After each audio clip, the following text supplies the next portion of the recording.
बच्चों, सुखराम मेमोरियल बालिका inter college बख्तरी मुरारा Jaunpur से ऑनलाइन क्लासेस में आपका स्वागत है। आज हम कक्षा 10 का जीव विज्ञान पढ़ाएंगे और चैप्टर नंबर 1, चैप्टर का नाम है जीवन की प्रक्रियाएं। इंग्लिश में कहते हैं process of life. Process of life, जीवन की प्रक्रिया में क्या क्या होनी चाहिए? श्वसन, उत्सर्जन, वृद्धि, प्रजनन।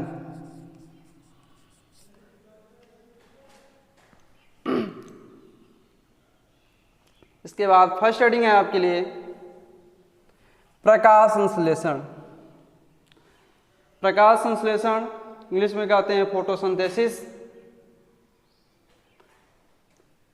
सूर्य की प्रकाश की उपस्थिति में जो पेड़ पौधे अपना भोजन का निर्माण करते हैं उसी को प्रकाश संश्लेषण कहते हैं। इसका समीकरण होता है 6CO2 + 12H2O और यह प्रकाश और पर्णहरिम की उपस्थिति में ग्लूकोज, इसके बाद जल, इसके बाद ऑक्सीजन को क्या कर सकता है? बाहर निकालता है। इस तरह से इसका जो समीकरण होता है वायुमंडल में इसका जो संतुलन बनाए रखने में सहायक होता है। वायुमंडल में कार्बन डाइऑक्साइड की मात्रा 0.03% पाई जाती है, जबकि ऑक्सीजन की जो प्रतिशतता होती है वह 21% पाई जाती है। लेकिन कार्बन डाइऑक्साइड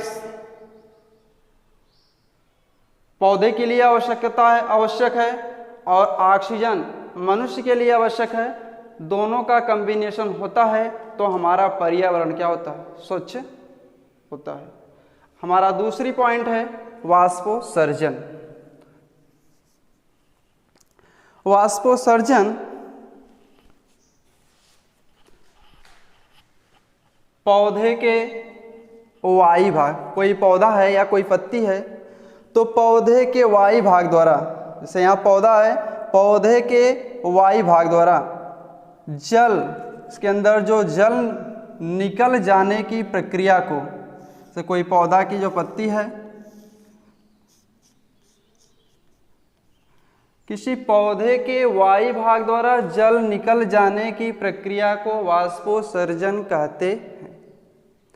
अगर वाष्पोत्सर्जन को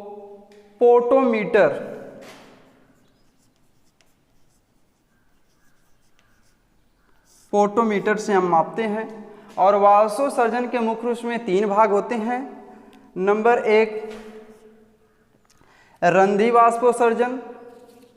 रंध्री वाष्पोत्सर्जन, इनमें से वाष्पोत्सर्जन की जो क्रिया होती है वह 90% होती है। दूसरा होता है बातरंध्री वाष्पोत्सर्जन, इसके अंदर वाष्पोत्सर्जन की क्रिया 9% पाई जाती है। और तीसरा है उपत्वची वाष्पोत्सर्जन, इसमें वाष्पोत्सर्जन की क्रिया 1% पाई जाती है। इस तरह से वाष्पोत्सर्जन की प्रक्रिया 3 चरणों में क्या होती है? संपन्न होती है और इस तरह से यह प्रक्रिया लगातार चलती रहती है। तीसरी पॉइंट है आपका बिंदु श्रवण। ध्यान से बच्चों देखिए, बिंदु श्रवण बहुत ही इंपॉर्टेंट पॉइंट है जो कि परीक्षा की दृष्टिकोण से बहुत ही इंपॉर्टेंट है। हम इसी पत्ती के माध्यम से आप इसकी परिभाषा को डिफाइन करेंगे। ध्यान से देखिए, कोई पत्ती है, पत्ती का एक अग्रसिरा होता है, एक क्या होता है? पसिरा। के बीच में जो जल का जो भराव होता है उसी को बिंदु श्रवण कहा जाता है। अब कहते हैं रसारोहण। इसकी डिफिनीशन होती है गुरुत्वाकर्षण के विपरीत। जैसे कोई भी चीज़ अगर फेंकी जाती है तो वह क्या करता है? नीचे आती है, लेकिन इसमें कहते हैं गुरुत्वाकर्षण। लेकिन अगर कोई भी चीज़ अगर गुरुत्वाकर्षण के अगर विपरीत ऊपर जाता है तो उसे हम कहते हैं गुरुत्वाकर्षण। वह गुरुत्वाकर्षण के क्या कर सकता है? विपरीत कार्य करता है। तो उसी तरह से यह रसारोहण की प्रक्रिया करती है। आइए देखेंगे, इस परिभाषा के माध्यम से हम जानेंगे क्या होता है। कहेंगे कोई इस परिभाषा को डिफाइन करेंगे, हम कहेंगे गुरुत्वाकर्षण के विपरीत, गुरुत्वाकर्षण के विपरीत जो गुरुत्वाकर्षण के विपरीत जो इसके यहाँ से जल